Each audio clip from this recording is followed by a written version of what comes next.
Enquanto muitos viam apenas um jovem cuidando de ovelhas, Deus via um coração fiel. Davi, o caçula da casa de Jessé, caminhava entre colinas verdes, aprendendo a ouvir a voz de Deus nas pequenas coisas. Chamado ao palácio, Davi pega sua harpa e toca com doçura. Ao som das cordas, o espírito atormentado de Saul se acalma. Era mais que música, era a presença de Deus fluindo por meio de suas mãos. Enquanto os irmãos mais fortes passavam diante de Samuel, Deus dizia: "Não é este." Até que veio Davi e o Senhor falou: "Este é o meu escolhido." O óleo desceu, selando o futuro rei de Israel.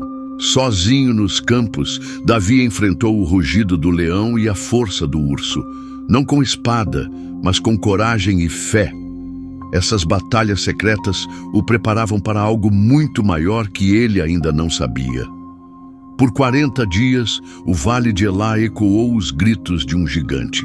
O exército de Israel, mesmo numeroso, tremia. Cada manhã era um lembrete do medo, até que alguém diferente chegou ao acampamento. Golias, o campeão dos filisteus, vestia a armadura brilhante e zombava dos israelitas. Seu escárnio era pesado, suas palavras afiadas. Desafiava não apenas homens, mas o próprio Deus de Israel. Obediente ao pai, Davi leva pão e queijo aos seus irmãos. Ele não sabia, mas aquele simples ato de serviço o colocaria no centro da batalha mais famosa da história de Israel. Ao ouvir as palavras do gigante, Davi se levanta com indignação santa. Ele não vê um inimigo impossível, mas uma afronta contra o Deus vivo. Sua fé começa a brilhar em meio ao medo. Eliabe, o irmão mais velho, tenta calar o entusiasmo de Davi. Mas o que arde no coração do jovem não é orgulho, é zelo por Deus. Nem mesmo palavras duras o fariam recuar. Diante do rei Saul, Davi não se curva com medo. Com humildade e firmeza ele diz: "Eu lutarei contra o gigante." E suas palavras carregavam mais coragem do que todo o exército reunido. Saul oferece sua armadura, mas Davi, pequeno e leve, se recusa. Ele não confia em peso de bronze, mas no Deus que o livrou do urso e do leão. Sua fé era sua verdadeira proteção. Davi se ajoelha junto ao riacho, escolhe 5 pedras lisas com cuidado. Seu coração ora em silêncio. Ele não confiava em números, mas sabia. Bastava uma pedra se Deus estivesse com ele. Ao ver Davi, o gigante gargalha: "Sou um cão para vires com paus?" Mas em sua arrogância, Golias não percebe que aquele jovem trazia consigo o nome do Deus Todo-Poderoso.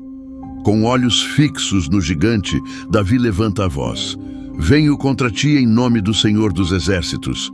Ele não esperava sobreviver, esperava vencer, pois sua confiança estava em Deus. Davi gira a funda com precisão. A pedra parte como flecha invisível do céu. Num instante, toda a atenção do vale se concentra naquele voo. Um ato de fé prestes a se tornar milagre. A pedra atinge a testa do gigante. Um estrondo ecoa quando ele cai. O impossível acontece diante de todos. O gigante está morto e o medo começa a dar lugar à esperança. Davi corre, toma a espada do próprio inimigo e corta sua cabeça.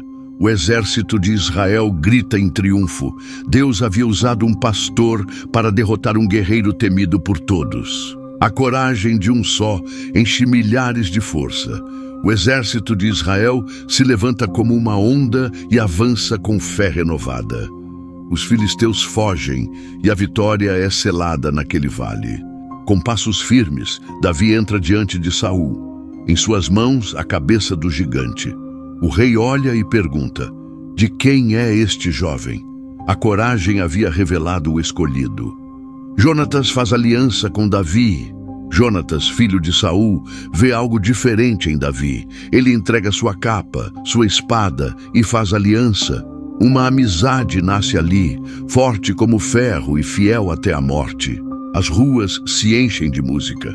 Saul matou milhares, Davi dezenas de milhares.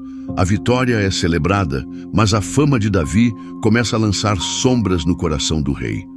Saul observa Davi com olhos pesados. A alegria do povo vira tormento em sua alma. Ele percebe, o favor de Deus está com o jovem, e isso o consome por dentro.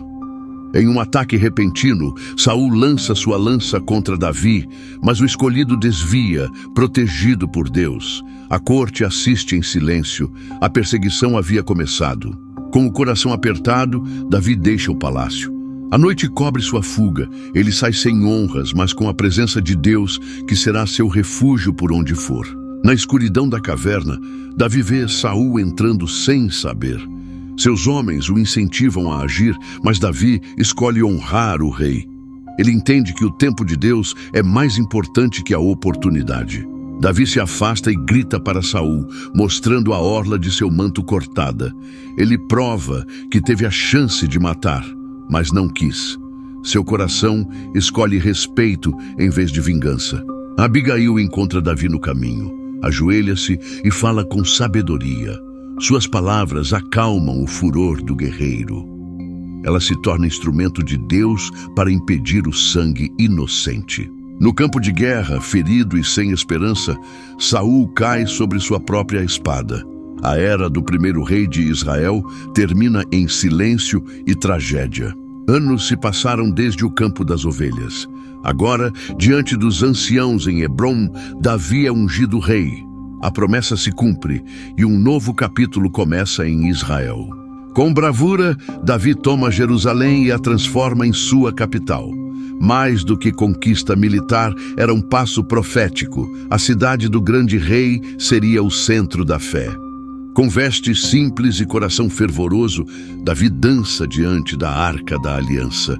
Ele não se importa com olhares humanos, pois sua alegria era saber que Deus habitava entre eles. No silêncio do palácio, Davi se ajoelha e ora. Ele reconhece: foi Deus quem o tirou do campo e o colocou no trono. E diante do Rei Eterno, ele se curva com gratidão. A próxima história será ainda mais impactante. Se inscreva para não perder.